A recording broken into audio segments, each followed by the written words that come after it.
We're inside the Summit 2025.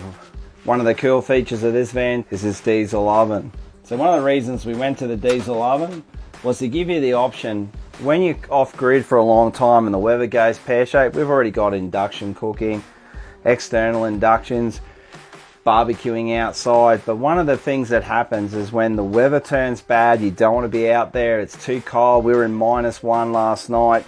What you want is the opportunity to be able to cook inside. Now, we've had ovens in the past, but gas we don't want to go back to. Diesel, what we use, is the best thing that we've found. It's most efficient, works brilliantly. These are a really high quality American oven. Love the way that thing works. So the best thing we've coupled it with, hot water, heating, and the oven with the diesel. And that's all standard in the Summit 2025.